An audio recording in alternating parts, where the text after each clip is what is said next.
गोस्वामी जी महाराज पूर्व प्रसंग में वर्णन किए मानस का स्वरूप कैसा है।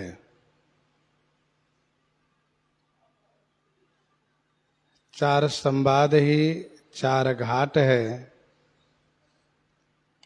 7 कांड ही 7 सीढ़ी है। जो चौपाई हैं यही पुरैन है। छंद, सोरोठा और दोहा ये अनेक रंग के कमल है।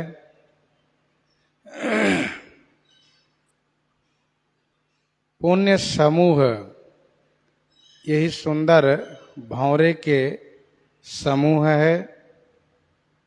ज्ञान, वैराग्य और विचार यही हंस है।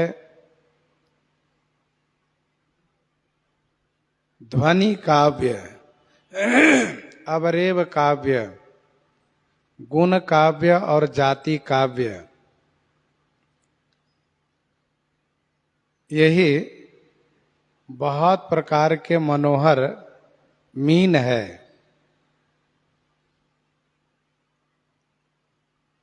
तथा पुण्यात्मा का वर्णन, साधु का वर्णन और श्री राम नाम का वर्णन ये क्या है? तो गोस्वामी जी ने कहा यही जल पक्षी हैं।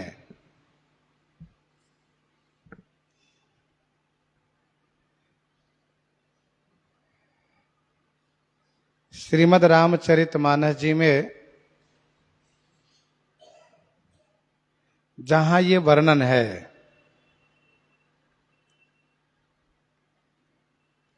पुण्यात्माओं का वर्णन, साधुओं का वर्णन और श्री राम नाम का वर्णन, यही श्री रामचरितमानस सरोवर में निवास करने वाले जल विहंग है। संत सभा चहु दिसि अवराई, श्रद्धा ऋतु बसंत समगाई।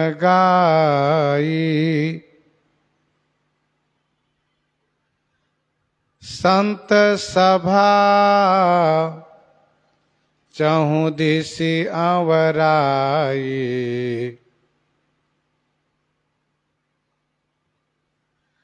संतों की सभा यह इस सरोवर के चारों तरफ की अवराई है। अवराई माने आम के बगीचे हैं। संतों में जो श्रद्धा है यही बसंत ऋतु के समान है, जिसको गायन किया गया है।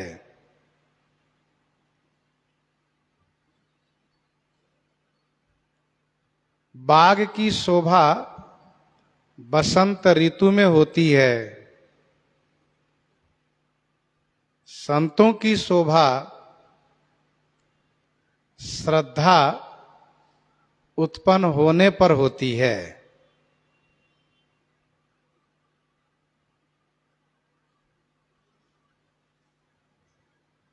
मानस जी में श्री मिथिलेश जी के बाग का वर्णन गोस्वामी जी ने किया कि भूप बाग बर देखे जाई, जहां बसंत ऋतु रही लोभाई। वह बाग अपने आप में अद्भुत है, विलक्षण है, जहां की बसंत ऋतु हमेशा लुभायमान रहती है। वैसे ही संत सभा रूपी अमराई में श्रद्धा रूपी बसंत ऋतु हमेशा लुभायमान रहती है।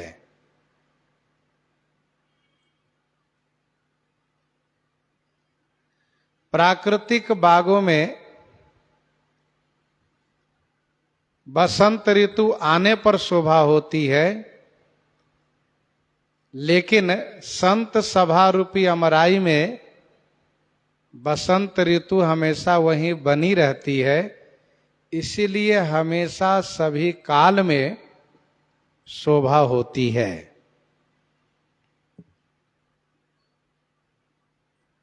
श्रद्धा बिना धर्म नहीं होई।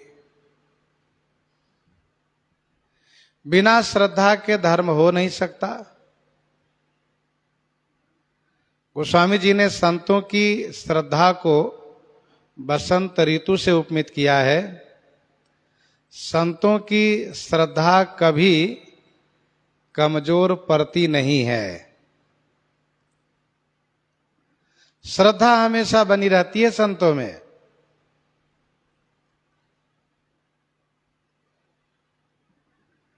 और श्रद्धा के कारण संतों में ज्ञान की प्राप्ति होती है,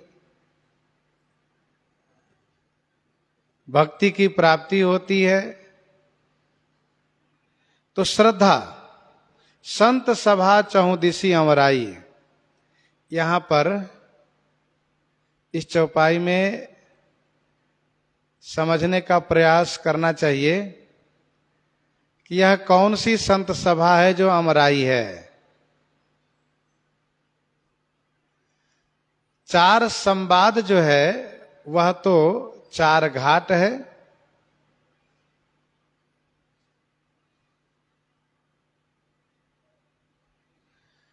जो 4 संवाद रूपी घाट में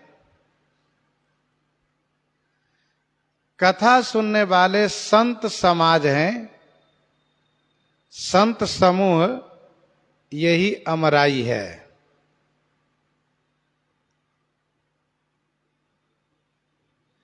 गोस्वामी जी महाराज जहां कथा कह रहे हैं वहां पर संतों का समूह है। कहु कथा सोई सुखद सुहाई, सादर सुनहु सुजन मन लाई। कहु कथा सोई सुखद सुहाई, सादर सुनो सुजन मन लाई। ये जो सज्जन समूह है यही अमराई है।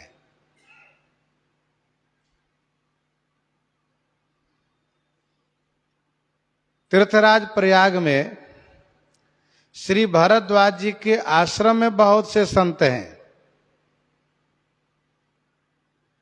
भरद्वाज आश्रमयति पावन, परम रम्य मुनिवर मन भावन। ताहा होई मुनि ऋषय समाजा, जाहि जे मज्जन तीरथ राजा। परम रम्य मुनिवर मन भावन, मुनियों के मन भावन भाने वाला परम रमणीक महर्षि भरद्वाज जी का आश्रम है। और तहां होई मुनि ऋषय समाजा, ये मुनि ऋषि का समाज होता है, सत्संग होता है। जिस सत्संग में बड़ी गंभीर चर्चा होती है, ब्रह्म निरूपण, धर्म विधि, वर्णहि तत्व विभाग, कहहि भगति भगवंत के, संयुत ज्ञान विराग। संयुत ज्ञान विराग। तो इस प्रकार से ये संत समाज तीर्थराज प्रयाग में है। महर्षि भरद्वाज जी के आश्रम में यही अमराई है। कैलाश पर भी बहुत श्रोतागण है। सिद्ध तपोधन जोगी जन, सिद्ध तपोधन जोगी जन, सुर के नर मुनि वृंद, बसहि तहाँ सुकृते सकल, सेवहि सेव सुख कंद, सेवहि सेव सुख कंद।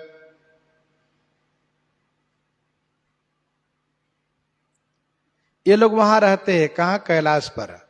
सिद्ध तपोधन जोगी जन, सुर किन्नर मुनि वृंद, बसहि तहाँ सुकृति सकल। ये सभी पुण्यात्मा लोग वहां निवास करते हैं। ये जो समाज है, सिद्ध तपोधन, सिद्ध तपस्वी योगी मुनि, यही तो अमराई है। इस श्री रामचरितमानस सरोवर के निकट में। अच्छा, पूरब दिशा के अमराई गोस्वामी जी के संवाद वाले संत समूह है। दक्षिण दिशा के अमराई श्री याज्ञवल्क्य भरद्वाज जी के संवाद में जो श्रोतागण संत समूह है, वे लोग अमराई हैं। पश्चिम दिशा में भगवान शिव के जो कैलाश पर रहने वाले विशिष्ट श्रोतागण है, वे अमराई हैं। और नीलगिरी पर श्री कागभूषुंडी जी के पास, वहां भी श्रोतागण है। वृद्ध वृद्ध विहंगतः आए, वृद्ध वृद्ध विहंगतः आए, सुनय राम के चरित सुहाए।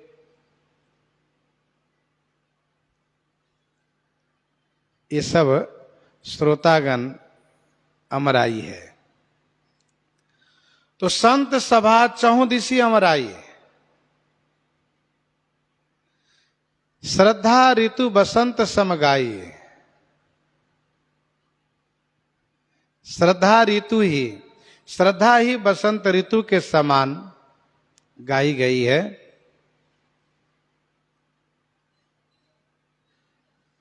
वसंत ऋतु से ही बाग बगीचे पेड़ पौधों में नए पत्ते आते हैं। गोस्वामी जी ने कहा, श्रद्धा ही बसंत ऋतु है। जिस प्रकार से बसंत में वृक्षों में पौधों में उत्साह दिखता है, वैसे ही श्रद्धा के कारण, श्रद्धा आने पर संतों में उत्साह दिखता है।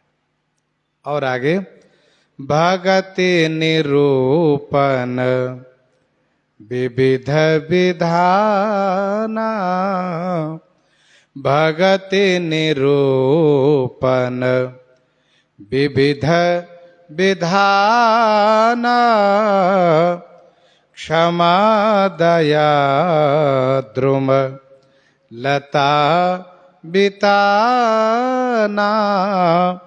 भगति निरूपण विविध विधाना। भगति निरूपण विविध विधाना, क्षमा दया द्रुमलता बिताना। विविध विधाना भगति निरूपण, विविध विधाना माने अनेक प्रकार से भक्ति का निरूपण, भक्ति का प्रतिपादन। ये क्या है? कहा, संत समाज रूपी अमराई के वृक्ष में लता वितान है। भगति निरूपण विविध विधाना, विविध विधाना माने अनेक प्रकार से भक्ति का निरूपण, क्षमा दया द्रुम माने वृक्ष, उस समराई के वृक्ष के ऊपर लता का वितान है। वैसे संशोधित पाठ में दम पाठ भी है, क्षमा दया दम लता विताना।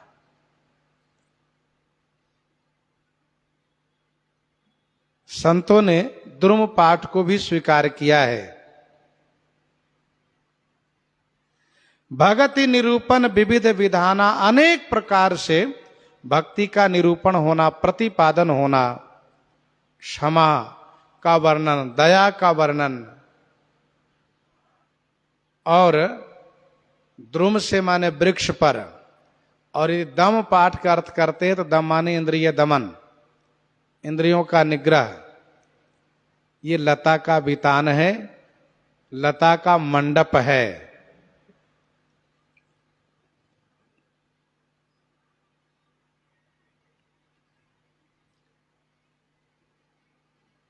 भक्ति का निरूपण अयोध्या कांड में यदि आप पढ़े तो वहां पर है, सखा परम पर मारथ ये हो, मन क्रम बचन राम पद ने हो, राम ब्रह्म पर मारथ रूपा, अविगत अलख अनादि अनुपा। अविगत अलख अनादि अनुपा।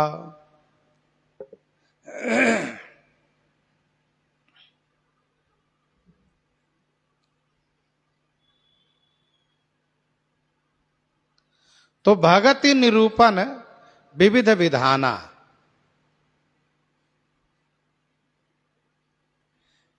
क्षमा दया दम लता बिताना। और आगे, जाते बेगी द्रवऊ मैं भाई, सो मम भगति भगत सुखदाई, सो सुतंत्र अवलंबन आना, तेहि आधीन ज्ञान विज्ञाना। ये भक्ति का वर्णन। नवधा भगति कहूं तो ही पाही, सावधान सुनो धरु मन माही, प्रथम भगति संतन कर संगा, दूसरी रति मम कथा प्रसंगा, गुरुपद पंकज सेवा, तीसरी भगति अमान, चौथी भगति मम गुण गण, करई कपट तजिगान। तो भक्ति का निरूपण, 9 प्रकार के भक्ति का निरूपण अयोध्या कांड में ही महर्षि श्री वाल्मीकि जी महाराज ने भगवान श्री रामचंद्र जी को जो 14 स्थान बता रहे हैं, जिनके श्रवण समुद्र समाना, कथा तुम्हारी सुभग सरिनाना, भरहि निरंतर हो ही न पूरे, तिनके ही ये तुम कह गृह रूरे।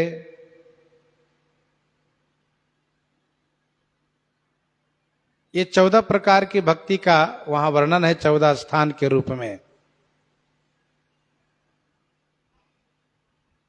किष्किंधा कांड में कहा था, अनुसन कथा अनेका, भगति विरति नृपनीति विवेका।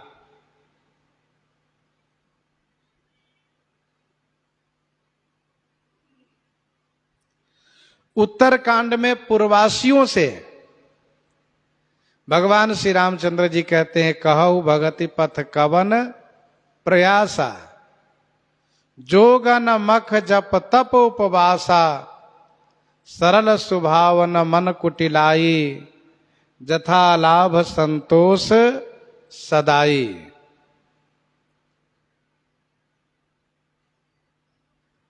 तो भक्ति का प्रतिपादन, भक्ति का निरूपण,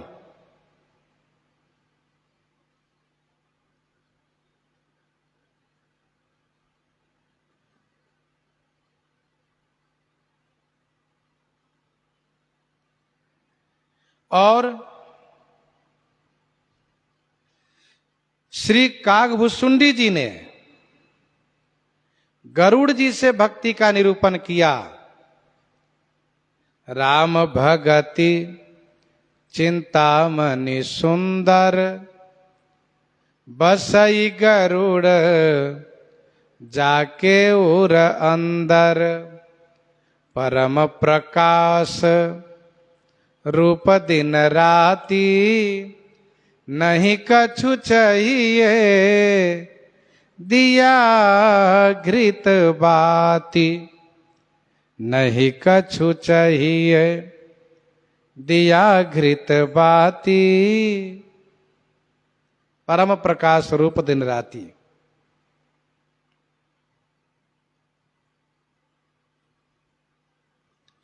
ये भक्ति का प्रतिपादन है। क्षमा दया दम, क्षमा का वर्णन। अच्छा, क्षमा किसे कहते हैं? क्षमा उसे कहते हैं कि दंड देने का सामर्थ्य होते हुए भी क्षमा कर देना, यही क्षमा कहलाता है। भयउ न नारद मन कछु रोसा, कही प्रिय बचन काम परितोषा, कही प्रिय बचन काम परितोषा।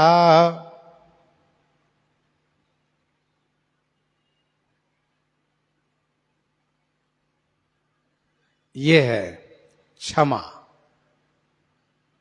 क्षमा हूं क्षमा मंदिर दो भ्राता, अनुचित बहुत कहो अज्ञाता।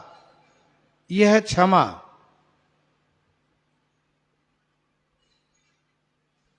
दया, दया का मतलब होता है कि तुरंत हृदय दुखी हो जाए, किसी के दुख को देख करके तुरंत दुखी हो जाना और उसके दुख के निवारण के लिए तत्पर हो जाना, ये दया है।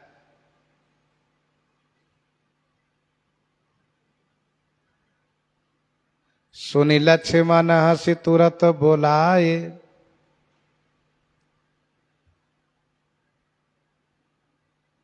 तुरंत सुख सारण को मुक्त करा दिए। सुन लक्ष्मण सब निकट बोलाए, दया लागी हंसी तुरंत छोड़ाए।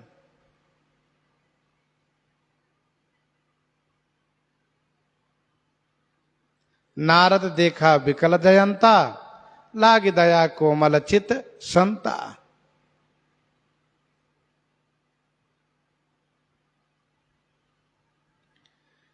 तो द्रुम माने वृक्ष, अमराई के वृक्ष पर यही लता का बितान है,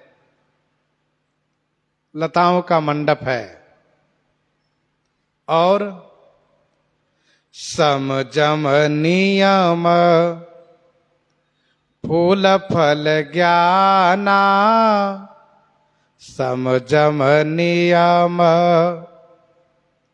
फूल फल ज्ञाना, हरिपद रति रस वेद बखाना, हरिपद रति रस वेद बखाना। समजम नियम फूल फल ज्ञाना, सम जम नियम फूल फल ज्ञाना, हरिपद रति रस वेद बखाना।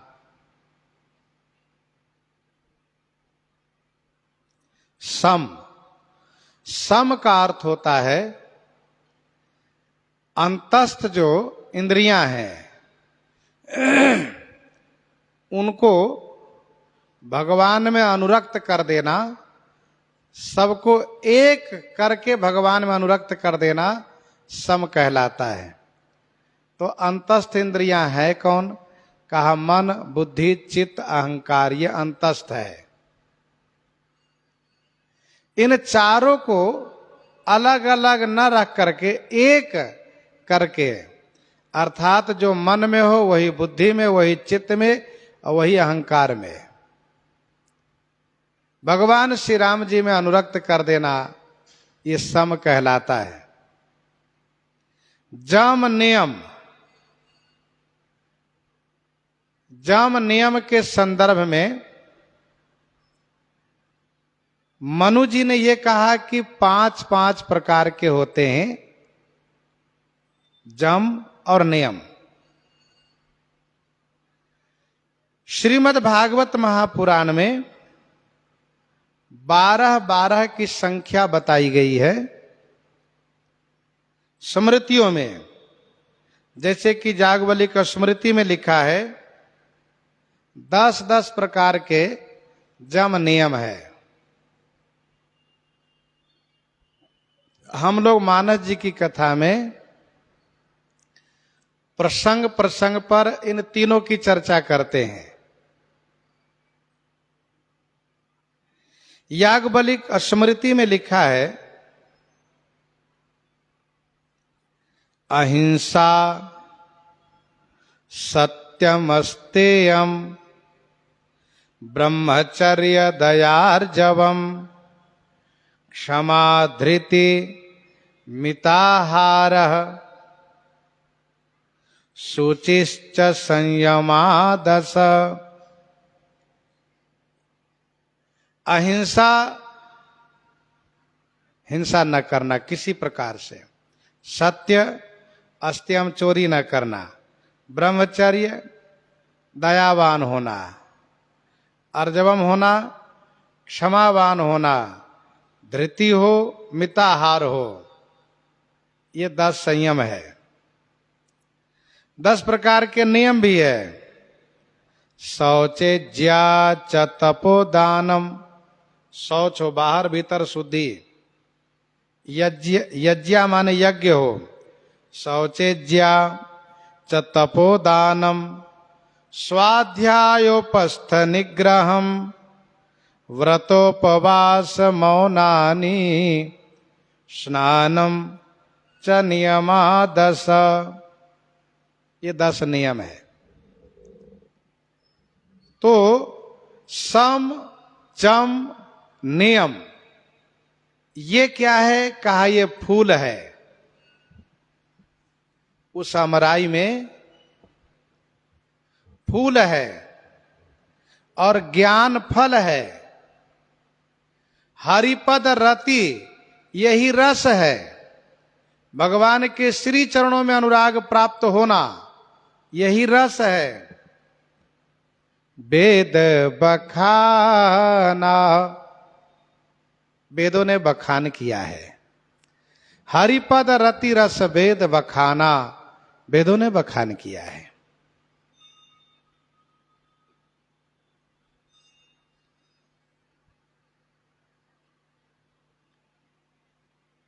सम जम नियम फूल हुआ।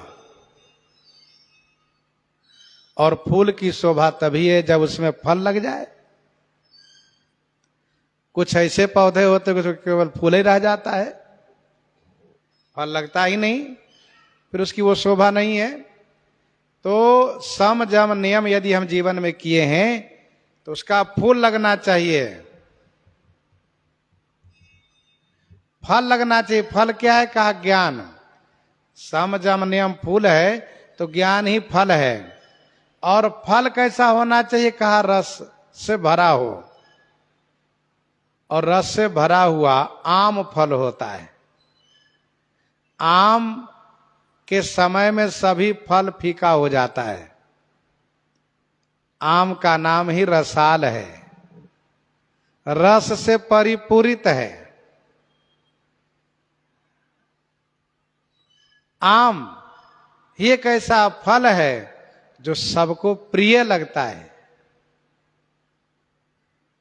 कोई भी चीज एक बार मुख में लीजिए और बाहर निकालिए, फिर मुख में लेने की इच्छा नहीं होगी।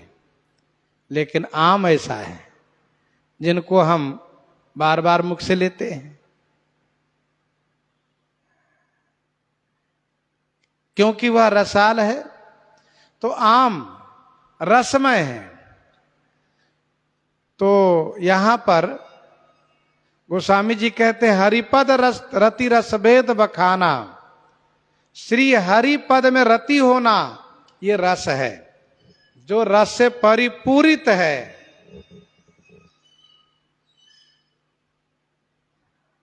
रस से परिपूरित है। वेद बखाना,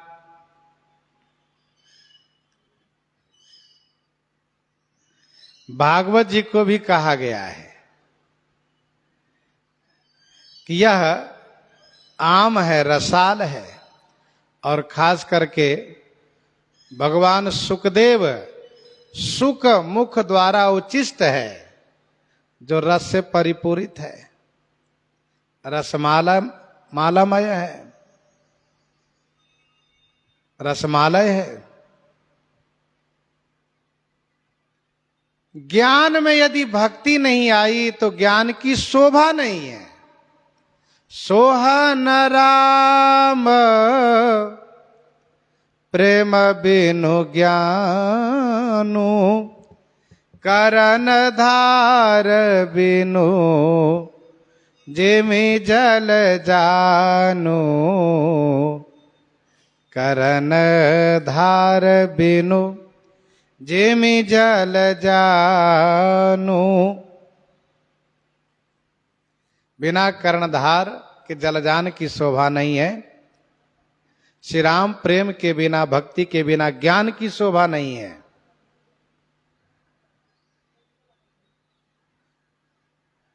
धर्मत विरति जोगते ज्ञाना, ज्ञान मोक्ष प्रद वेद बखाना।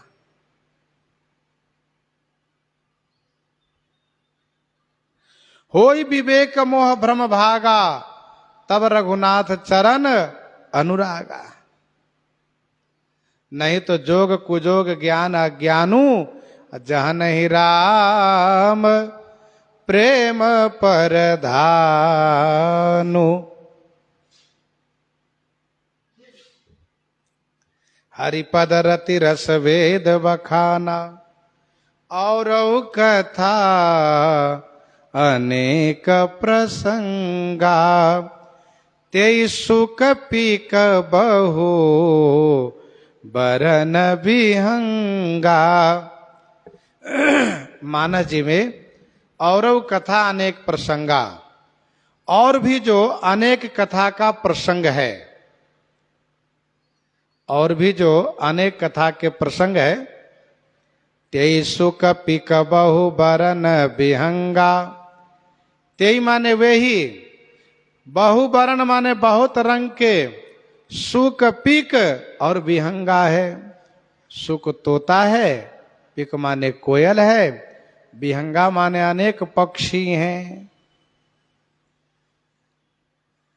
श्री रामचरितमानस सरोवर में और भी जो अनेक कथा प्रसंग वर्णन है, उदाहरण के रूप में ये क्या है, कहा तोता है, कोयल है और अनेक रंग के पक्षी हैं। तेई सुख पिक बहुवर्ण विहंगा। बगीचे में कुछ पक्षियां आती है और फिर चली जाती हैं। वह वहां पर अस्थायी निवास नहीं करती है। वैसे ही श्री रामचरितमानस जी में कुछ कथाएं हैं जो उदाहरण रूप में उनका स्मरण किया गया है, और फिर इसके बाद उस कथा का वहीं पर समापन हो गया।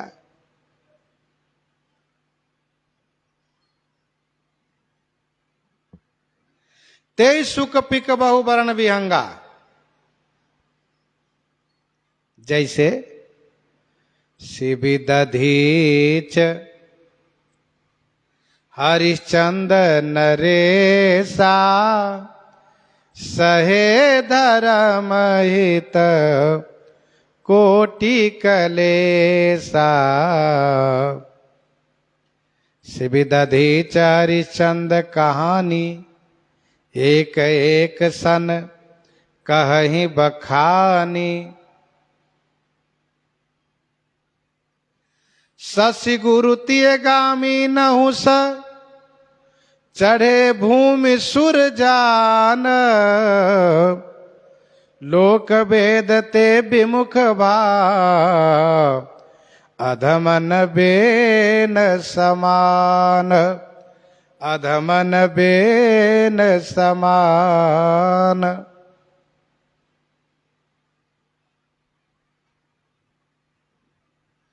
तनय जजाति ही जौवन दयौ, पितु आज्ञा अघ अजसन भयौ।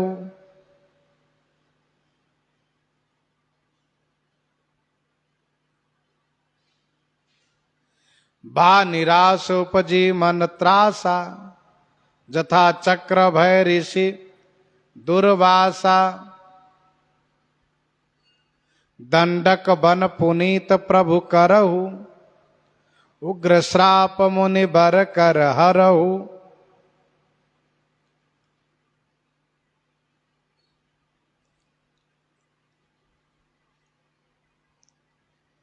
ये जो नाम लिए गए हैं महाराज शिवी, दधीची, हरिश्चंद्र, चंद्रमा, जजाति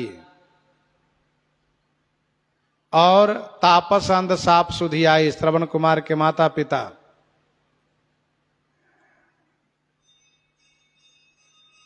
दुर्वासा जी, इन सब की कथा मानस जी में नहीं है, लेकिन प्रसंग पा करके इन सब के प्रसंगों को स्मरण किया गया है और प्रसंग पर चर्चा है।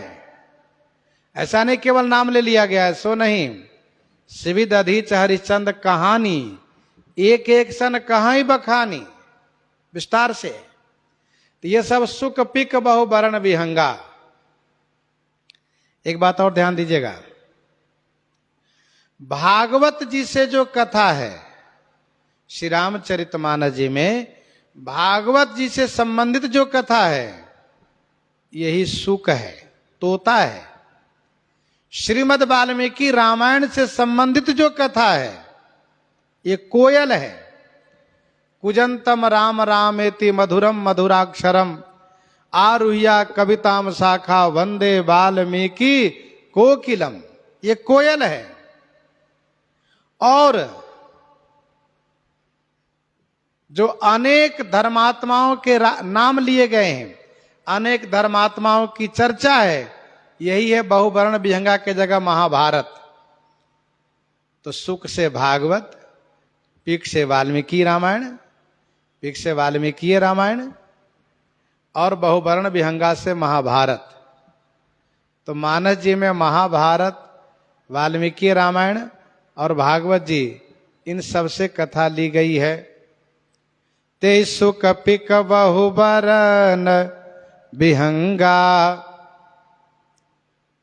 पुलक बाटिका बागवन। सुख सुविहंग बिहारु,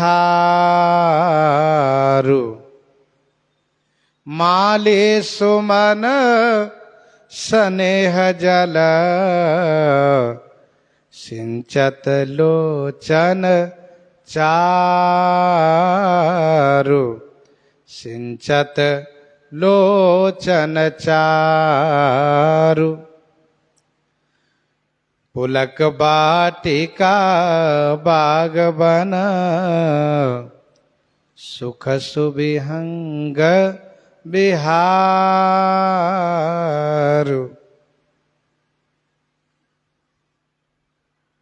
संतों में जो पुलकावली है, ये पुलकावली क्या है?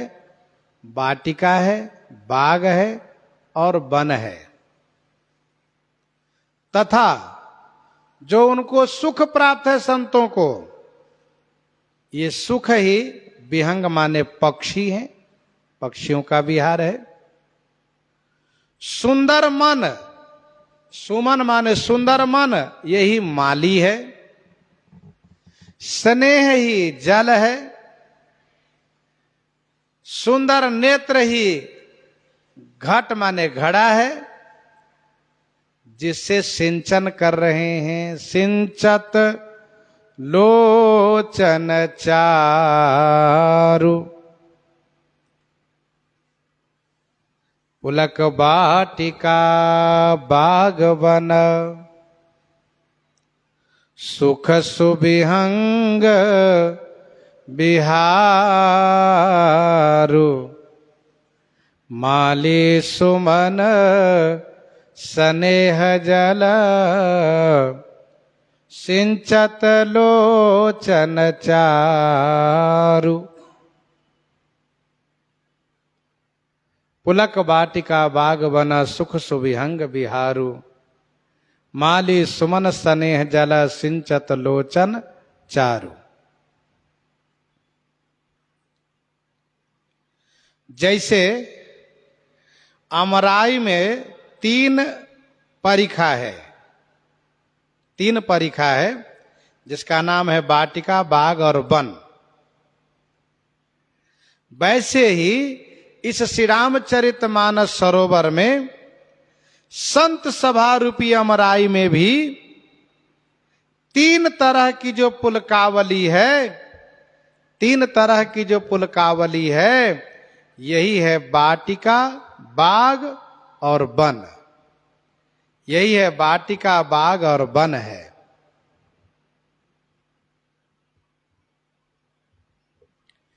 जैसे अमराई समष्टि शब्द है, अमराई समष्टि एक शब्द है, उसी में तीन परिखा है, वाटिका, बाग और वन। वैसे ही संत सभा यह समष्टि शब्द है, उसी में त्रिकांडी, त्रिकांडी माने तीन कांड के संत है, उपासना कांड के संत है, ज्ञान कांड के संत है, कर्म कांड के संत है। यही वाटिका, बाग और वन है। यही वाटिका, बाग और वन है।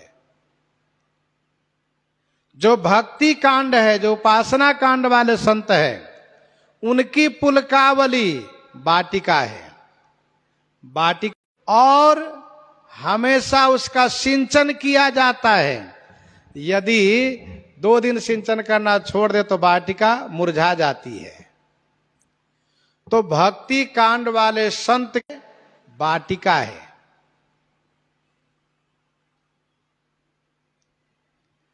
और फुलबारी में सब दिन जल देना पड़ता है, सब दिन पानी देना चाहिए, सब दिन जल की नहर लगी रहती है। वैसे ही भक्ति कांड वालों की पुलकावली अश्रुपात हमेशा होता रहता है, हमेशा पुलकावली, हमेशा अश्रुपात होता रहता है। तो पुलक ही वाटिका है, पुलकावली ही वाटिका है, जो हमेशा पुष्पित है। पुलक रूपी फूल खिले हुए हैं। भगवान श्री सीताराम जी के गुण स्वरूप माधुर्य वही रस है। भगवान श्री सीताराम जी के गुण स्वरूप माधुर्य वही रस है। उसी में जो अपने भावानुकूल उनको सुख प्राप्त होता है, जो सुख प्राप्त होता है, ये क्या है? ललमुनिया पक्षी है।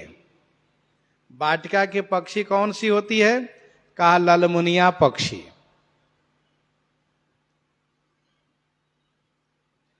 जो हमेशा उसमें विहार करती रहती है पक्षी।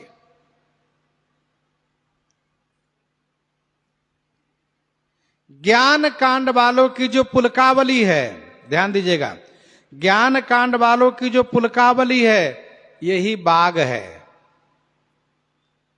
बाग की सिंचाई कभी कभी की जाती है। जब फल लगने का समय आता है तब बाग की सिंचाई की जाती है। 6 महीने में, वर्ष में एक बार सिंचाई की जाती है। वैसे ज्ञान कांड वालों में पुलकावली कभी कभी होती है। भक्ति कांड वालों की पुलकावली हमेशा होती है, हमेशा उनको प्रेमाश्रु बहता रहता है। लेकिन ज्ञान कांड वालों की पुलकावली कभी कभी होती है, कभी कभी प्रेमाश्रु आ जाता है।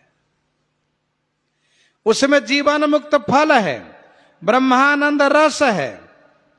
जीवन मुक्त फल है, ब्रह्मानंद रस है। अपनी बुद्धि के अनुकूल जो सुख हुआ वही तोता आदि पक्षी है, तोता आदि पक्षी है जो ब्रह्मानंद में विहरते हैं। और जो कर्मकांडी महात्मा है, और जो कर्मकांडी महात्मा है, कर्मकांडियों की पुलकावली ये वन है। कर्मकांडियों की पुलकावली यह वन है। वन को कोई सींचने नहीं जाता है, भगवान के भरोसे है। जब वर्षा होगी तब वन का सिंचन होता है। वैसे ही कर्मकांडी की पुलकावली कभी हो जाती है, वो दैवाधीन है। उसमें अर्थ धर्म काम उत्तम मध्यम निकृष्ट फल लगे हैं। अर्थ धर्म काम उत्तम निकृष्ट, उत्तम मध्यम निकृष्ट फल लगे हैं। और अहंकार पूर्वक जो सुख होता है वही बाज आदि पक्षी है। वन के पक्षी बाज आदि है जो फलों के भोग रूपी रस को ग्रहण करते हैं। पुलक वाटिका बाग बना सुख सुविहंग बिहारू।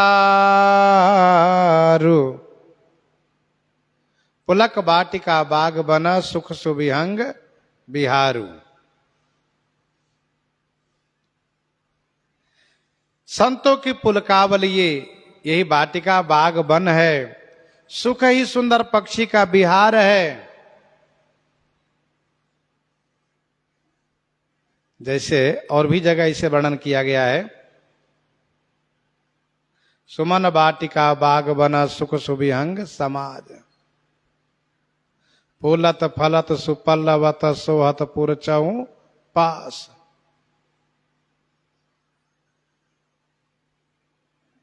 तो यहां पर भी वाटिका बाग और वन का वर्णन किया गया। वाटिका से बाग बड़ा, बाग से वन बड़ा होता है। माली सुमन, सुंदर मन ही माली है। स्नेह ही जल है, नेत्र ही घट है। स्नेह रूपी जल को नेत्र रूपी घट में भर भर करके सिंचन करते हैं।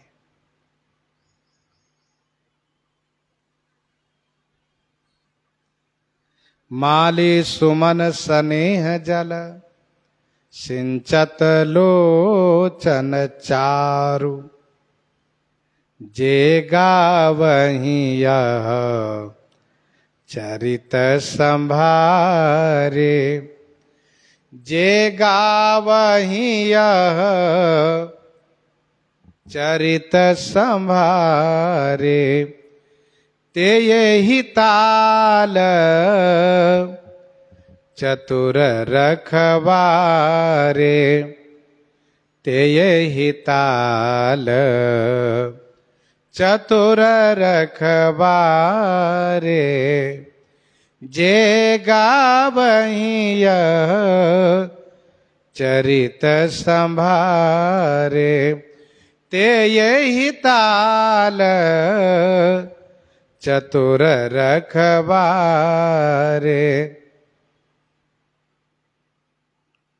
जे गावहि यह चरित संभारे।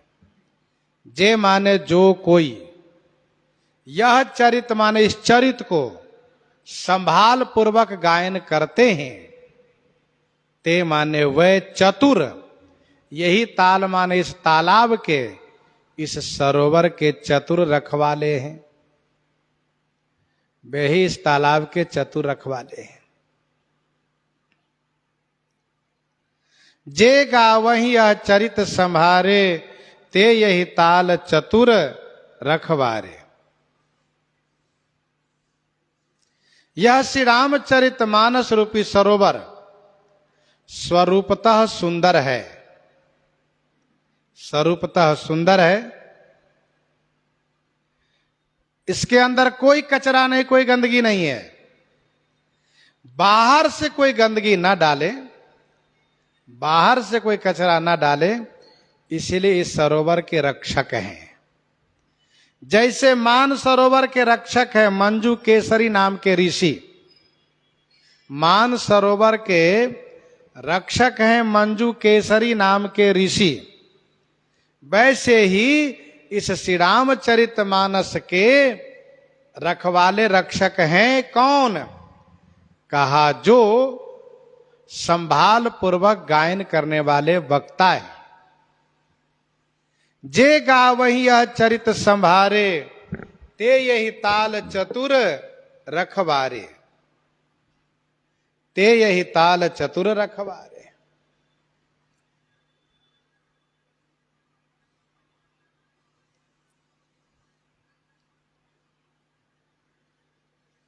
मानस जी की चौपाइयों को, दोहों को, सरोठों को अर्थ संभाल पूर्वक करना चाहिए।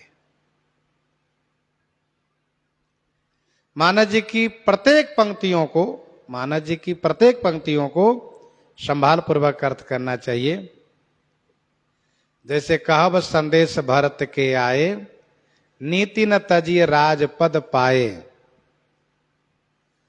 यदि कोई अर्थ करते हो कि राजपद पाकर के नीति नहीं छोड़ना भैया भरत, तो प्रसंग के विरुद्ध अर्थ होगा। जबकि प्रसंग के अनुकूल अर्थ यह है कि नीति से राजपद पाए हो, राजपद को परित्याग नहीं करना, अर्थात नीति सम्मत है। वेद विदित सम्मत सब ही का, जय पितुदेश पावई टीका। इसलिए राजपद को स्वीकार करना भैया भरत, ये श्री राम जी का संदेश है।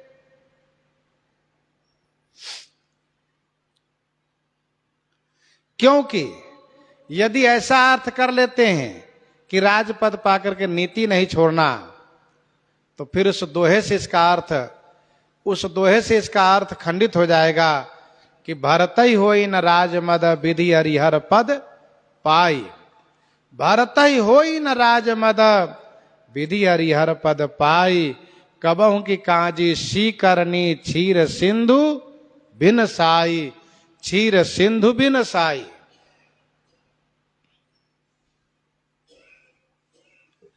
तो जे गावहीं यह चरित संभारे, ते यही ताल चतुर रखवारे। वही इस तालाब के चतुर रखवाले हैं। मानस जी की चौपाइयों को देख करके कुछ लोगों को लगता है तो बिल्कुल सीधा है, लेकिन यदि कहीं अर्थ सुनाइए तब वे परेशान होने लगते हैं। थोड़ी और गहराई में जाइए कि यह चौपाई किस संवाद के अंतर्गत है, ये भी बताना बड़ा कठिन हो जाएगा। अच्छा, चौपाई का अभिप्राय क्या है यह बताइए। तो कहने का भाव यह है कि संभाल पूर्वक। संभाल पूर्वक का मतलब यह हुआ कि अर्थ वही करना चाहिए जिससे कि उस अर्थ का विरोध पूर्व और उत्तर से न हो, अर्थात पीछे से और आगे से जिसका विरोध न हो, यह अर्थ होना चाहिए।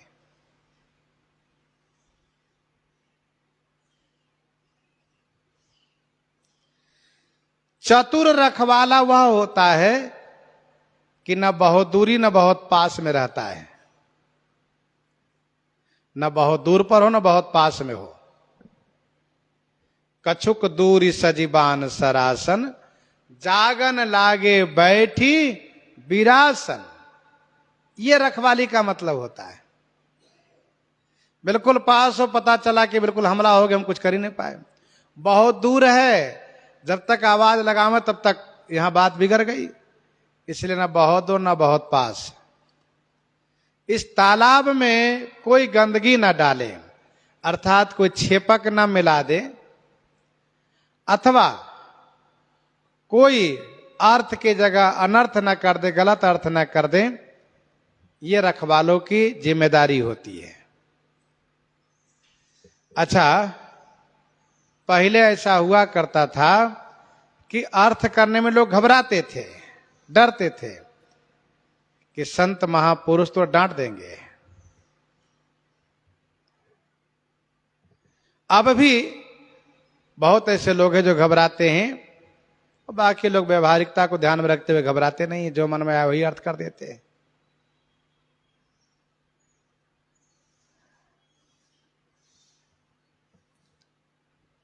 जे गावहिया चरित सम्हारे, ते यही ताल चतुर रखवारे।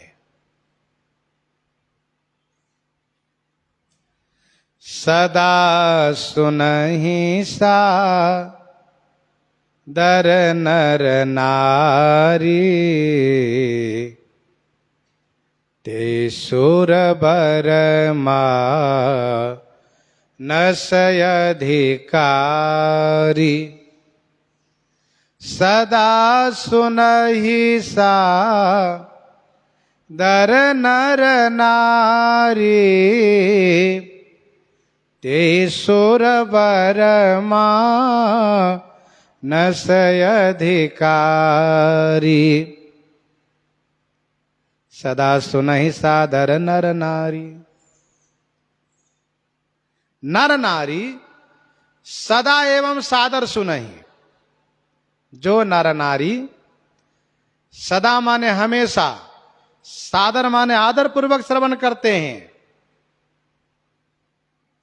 ते सुर बर्मा नसय अधिकारी। ते माने वे ही सुरबर माने श्रेष्ठ देवता हैं, और वे श्री रामचरित रूपी मान सरोवर के अधिकारी हैं। ये अधिकारी हैं कौन? कहा जो नर नारी आदर के साथ हमेशा श्रवण करते हैं, वे ही तो इस मानस के अधिकारी हैं और श्रेष्ठ देवता है। अच्छा, श्रोता सुरवर है, श्रेष्ठ देवता है। वक्ता से श्रोता अधिक है, क्योंकि वक्ता रक्षक है और श्रोता अधिकारी है। सदा माने हमेशा श्रवण करते हैं। जैसे भोजन हम हमेशा करते हैं नियम पूर्वक, प्रातः स्नान आदि नियम हुआ कि भाई कुछ होना चाहिए खाने पीने के लिए। मध्याह्न काल में भी भाई जरूर राजभोग होना चाहिए। संध्या काल में भी कैसे काम चलेगा?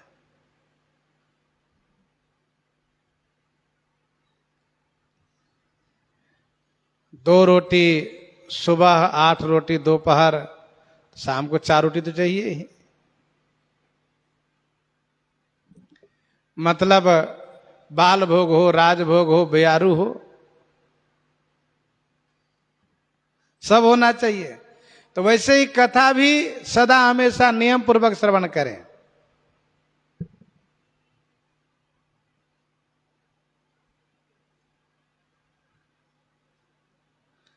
प्रातः काल मानस जी में वर्णन है, प्रातः काल सरजू करी मज्जन, बैठे सभा संग द्विज सज्जन, अब वेद पुराण वशिष्ठ बखानहि, सुनहि राम यद्यपि सब जानहि। प्रातः काल की कथा है। मध्याह्न काल की कथा, करि भोजन मुनिवर विज्ञानी, करी भोजन मुनिवर विज्ञानी, लगे कहन कछु कथा पुरानी, लगे कहन कछु कथा पुरानी।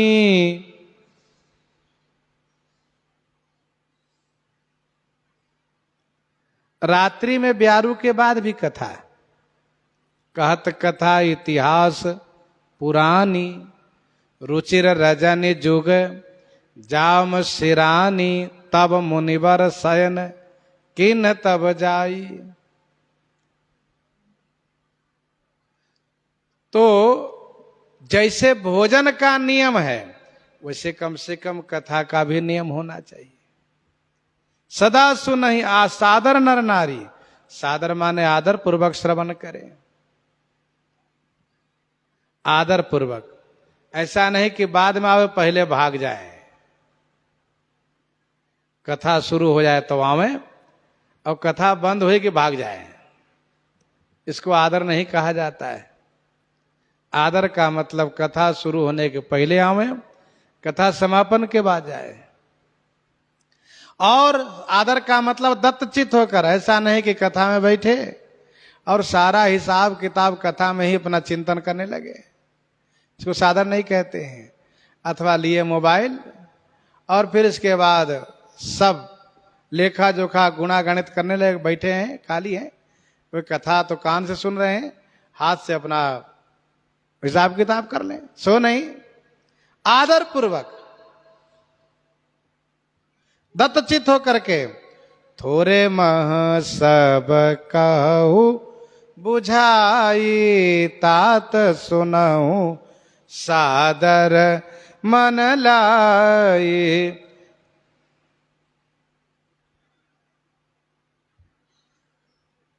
सुनौ तात मति मन चितलाई, थोरे मह सब कहो बुझाए। तो सदा सुनहि सादर नर नारी, ते सुरवर मानस अधिकारी। गोस्वामी जी महाराज वक्ता और श्रोता इन दोनों के बारे में वर्णन कर रहे हैं।